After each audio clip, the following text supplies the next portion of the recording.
Hello friends, welcome to my YouTube channel Richa GS classes में आप सभी लोगों का स्वागत है। तो आज के इस वीडियो में हम कुछ महत्वपूर्ण क्वेश्चन को डिस्कस करने वाले हैं।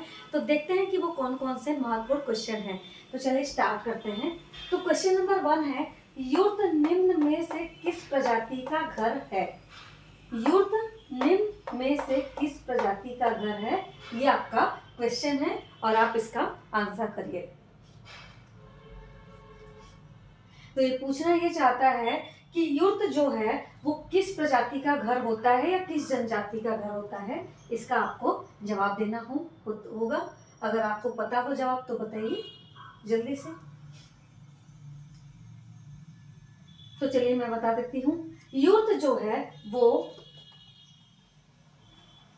खिरगिज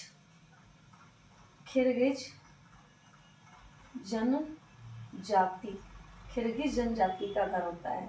ठीक है, तो आपका जो युर्त है, युर्त नामक घर किसका होता है? खिरगिज जनजाति का। यानी खिरगिज जनजाति जो है वो युर्त नामक आवास में रहती है। ठीक है, जिस प्रकार से एस्किमो जनजाति के बारे में आपने सुना होगा, मैं पिछले वीडियो में बना चुकी हूँ। तो एस्किमो जनजाति का जो घर होता है उसे इग्नू कहते हैं। उसी प्रकार से खिरगिज जनजाति का जो घर होता है उसे युर्त कहते हैं। क्या कहते हैं? युर्त कहते हैं। तो अब ये देखिए, खिरगिज लोग कहाँ पे निवास करते हैं? तो खिरगिज लोग आपका मध्य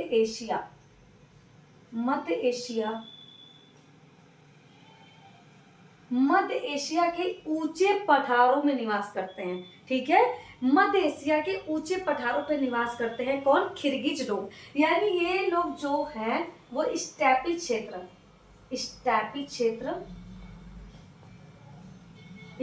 क्षेत्र में निवास करते हैं। ये जो स्टेपी है ये एक आपका इस प्रकार का घास का मैदान होता है। ठीक है, स्टेपी जो क्षेत्र है उसे आपका घास का मैदान कहते हैं। ठीक है, स्टेपी घास का मैदान भी होता है। क्वेश्चन पूछता है कि ये जो स्टेपी है, वो स्टेपी नामक घास का मैदान है, वो किस क्षेत्र में स्थित है? तो स्टेपी घास का मैदान जो है आपका वो पूर्वी यूरोप से लेकर आपका मध्य एशिया तक फैला हुआ है। यानी स्टेपी घास का मैदान आपका मुख्य रूप से कहाँ लोकेटेड है? तो यूक्रेन में लोकेटेड है। कहाँ पे? यूक्रेन में लोकेटेड है। तो आपका ये खिरगिज जो जनजाति है वो स्टेपी क्षेत्र या मध्य एशिया में निवास करती है। ठीक है, ये एक प्रकार के खानाबदोश पशुपालक होते हैं। ठीक है, खानाबदोश जो जंगलों में इधर उधर अपने पेट की पूजा के लिए इधर उधर क्या करते हैं? घूमते हैं, उन्हें ही खानाबदोश कहते हैं। ठीक है, तो चलिए आपका पहला क्वेश्चन हो गया। दूसरा क्वेश्चन देखते हैं, निम्नलिखित में किस प्रदेश में जैव विविधता में संपन्नता है? ठीक है, फिर से सुनिए, निम्नलिखित में किस प्रदेश में जैव विविधता में संपन्नता है? यानी बायोडायवर्सिटी किस प्रदेश में सर्वाधिक पाया जाता है? बताइए, बायोडायवर्सिटी सर्वाधिक किस प्रदेश में पाया जाता है, उसी के बारे में पूछ रहा है। बताइए जल्दी।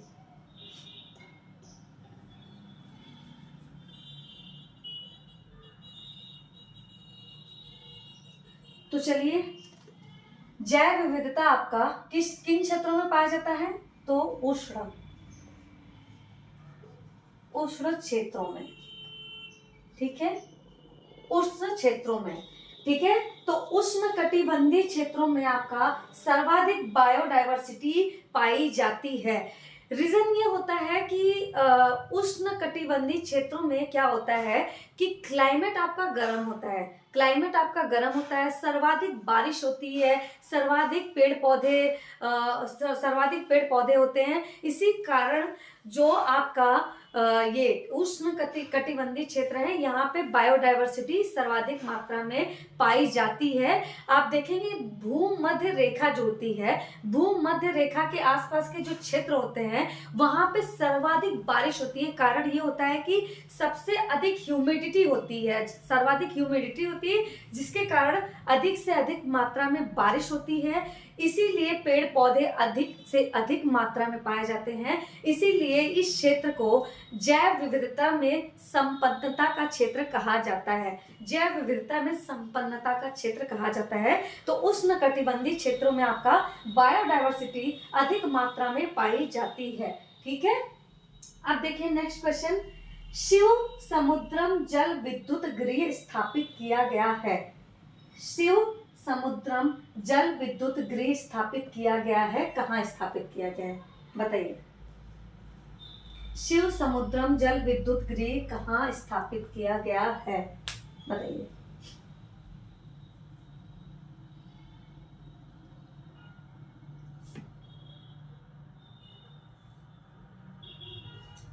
तो चलिए इसका आंसर होगा आपका कर्नाटक। कर्नाटक, ठीक है। अब कर्नाटक में कहाँ पे, कावेरी, कावेरी रिवर या नदी, कावेरी नदी, ठीक है। तो कहने का मतलब ये है कि शिव समुद्रम जल विद्युत गृह स्थापित किया गया है, कहाँ स्थापित किया गया है, तो कर्नाटक, कर्नाटक में स्थापित किया गया है। और किस नदी के तट पे किया गया है, तो कावेरी नदी के तट पे किया गया है। और ये स्थापित जो किया गया था, शिव समुद्रम जल विद्युत गृह स्थापित किया गया था, कब किया गया था, 1902 में। कब, 1902 में, 1902 में। ये देश का दूसरा जल विद्युत गृह है, ठीक है, देश का दूसरा जल विद्युत गृह है। तो आप ये पूछेंगे तो पहला कौन सा है और पहला कब स्थापित किया गया था, तो चलिए मैं यहाँ पे बता देती हूँ क्योंकि वहां पे जगह नहीं है। तो दूसरा जो जल विद्युत गृह है, सेकंड जल विद्युत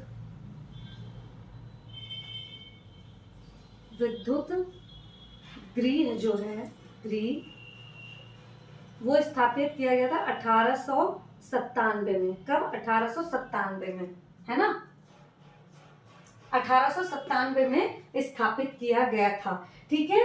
अब आप ये देखिए कि 1975 में आपका राष्ट्रीय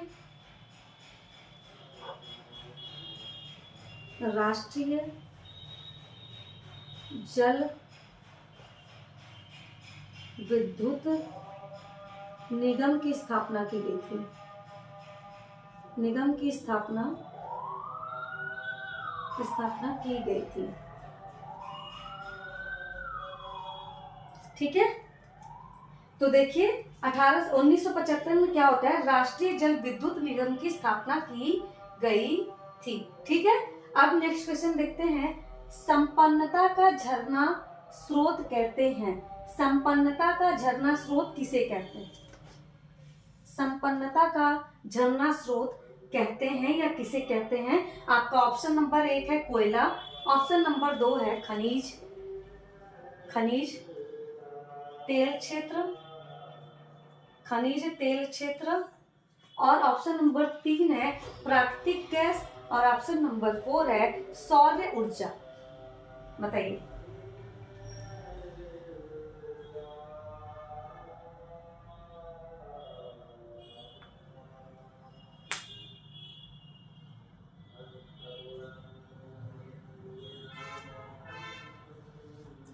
तो बताइए, तो आपका ऑप्शन नंबर 2 यानी खनिज तेल क्षेत्र आपका क्या है, संपन्नता का झरना कहा जाता है, ठीक है। खनिज तेल क्षेत्र को संपन्नता का झरना कहा जाता है। आप बताइए इसमें झरना क्या है, एक लिक्विड है ना, झरना क्या है, लिक्विड है। अब इसमें आपको कोयला लिक्विड दिख रहा है या गैस लिक्विड दिख रहा है या सौर ऊर्जा लिक्विड दिख रहा है ना।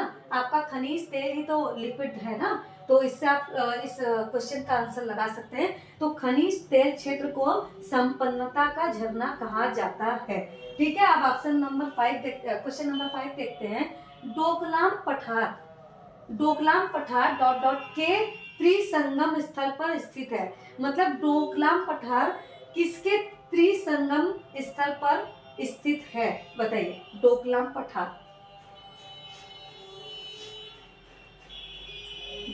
पठार किन किन देशों के त्रिसंगम स्थल पर स्थित है, ये आपका क्वेश्चन नंबर 5 है। दीजिए इसका जल्दी से जवाब, जल्दी बताइए, जल्दी बताइए। डोकलाम पठार किन किन देशों के त्रिसंगम स्थल पर स्थित है? तो चलिए मैं बता देती हूँ। आपका डोकलाम पठार जो है, सबसे पहले तो हम ये देख लेते हैं कि डोकलाम पठार कहाँ, किस देश में स्थित है? तो भूटान में। भूटान में डोकलाम पठार स्थित है। और कहाँ पे? चुम्बी घाटी में। चुम्बी घाटी में स्थित है। तो डोकलाम पठार आपका भूटान के चुम्बी घाटी में स्थित है। अब ये किन किन देशों के त्रिसंगम यानी 3 संगम पे स्थित है? तो आप देख लीजिए कहाँ कहाँ पे है। तो पहला हो गया भूटान, दूसरा हो गया भारत, और तीसरा आपका हो गया चीन। अब ये चीन चाचा जो है वो बहुत हाथ पैर मार रहे हैं। वो चाहते हैं कि डोकलाम पठार पे वो क्या करे, अधिग्रहण कर ले, उसे एक्वायर कर ले, ये हड़पना चाहते हैं। चीन चाचा क्या करना चाहते हैं, डोकलाम पठार को हड़पना चाहते हैं, बार बार इसे अपना बताते हैं डोकलाम पठार को। तो डोकलाम पठार भारत और चीन दोनों के लिए बहुत ही महत्वपूर्ण क्षेत्र है, जिसके लिए चीन बहुत हाथ पैर मारता रहता है, इसे अधिकृत करना चाहता रहता है। अब देखिए कि भूटान और चीन के बीच में BHUN चाइना, इन दोनों के बीच में क्या होता है, संधि होती है या समझौता होता है कि आप डोकलाम पठार में क्या करेंगे, शांति बना के रखेंगे। ठीक है, डोकलाम पठार में क्या करेंगे, शांति स्थापित करेंगे। इसके लिए इन दोनों के बीच में, चाइना और भूटान के बीच में क्या होता है, समझौता होता है। कब कब होता है? तो 1988 में होता है और 1998 में होता है। लेकिन चीन चाचा कहाँ मानने वाले हैं, वो तो किसी की मानते नहीं है, वो तो किसी की नहीं सुनते हैं। तो वो बार बार डोकलाम पठार को क्या करते हैं, करना चाहते हैं, एक्वायर करना चाहते हैं और इसे अपना बताते हैं। चलिए नेक्स्ट क्वेश्चन देखते हैं। क्वेश्चन नंबर 6, भारत में सबसे बड़ा कपास उत्पादक क्षेत्र है। भारत में सबसे बड़ा कपास उत्पादक क्षेत्र है, तो बताइए भारत में वो कौन सा क्षेत्र है जो कपास उत्पादक के मामले में सबसे ऊपर है या सर्वाधिक कपास का उत्पादन करता है? वो कौन सा राज्य है? बताइए कौन सा राज्य है, जल्दी बताइए जल्दी। तो चलिए मैं बताती हूँ। भारत में सबसे बड़ा कपास उत्पादक क्षेत्र जो है आपका, वो कौन सा है? गुजरात। तो गुजरात क्या है, पहले नंबर पे है। गुजरात पहले नंबर पे है जो कपास का सर्वाधिक उत्पादन करता है, गुजरात। ठीक है, दूसरे नंबर पे आपका तेलंगाना हो गया, तेलंगाना। तीसरे नंबर का आपका क्या हो गया, तीसरे नंबर पे महाराष्ट्र, तीसरे नंबर पे महाराष्ट्र। अब देखिए ये जो कपास की जो खेती होती है उसके लिए कैसा टेम्परेचर होना चाहिए, किस टेम्परेचर में कपास की खेती की जा सकती है? तो टेम्परेचर देख लीजिए, टेम्परेचर आपका 21 डिग्री से 27 डिग्री सेंटीग्रेड के टेम्परेचर में आपका कपास का उत्पादन किया जा सकता है। और वर्षा जो है, वर्षा 50 से 100 सेंटीमीटर तक वर्षा होना चाहिए, वर्षा होना चाहिए। दूसरी चीज ये है कि काली मिट्टी में ही होती है ये, काली मिट्टी, काली मृदा वाले क्षेत्रों में ही कपास की खेती की जा सकती है। तो काली मृदा होनी चाहिए। कपास की खेती के लिए एक अच्छा क्लाइमेट होना चाहिए, एक टेम्परेचर यानी 21 डिग्री से 27 डिग्री तक आपका टेम्परेचर होना चाहिए, और 50 से 100 सेंटीमीटर तक बारिश होनी चाहिए। और सबसे महत्वपूर्ण क्या होता है कि काली मृदा यानी काली मिट्टी में ही कपास की खेती की जा सकती है। तो आप देखिए कि ये क्वेश्चन कितने इंपॉर्टेंट है, जल्दी ये सब क्वेश्चन आपको कहीं भी देखने को नहीं मिलता है। तो आपके लिए ये क्वेश्चन बहुत महत्वपूर्ण होता है, बन जाता है, क्योंकि एग्जाम में ये सब क्वेश्चन हमेशा पूछे जाते हैं। तो आप इन क्वेश्चन को जरूर देखें, और वीडियो अगर पसंद आए तो लाइक शेयर सब्सक्राइब करना ना भूलें। धन्यवाद।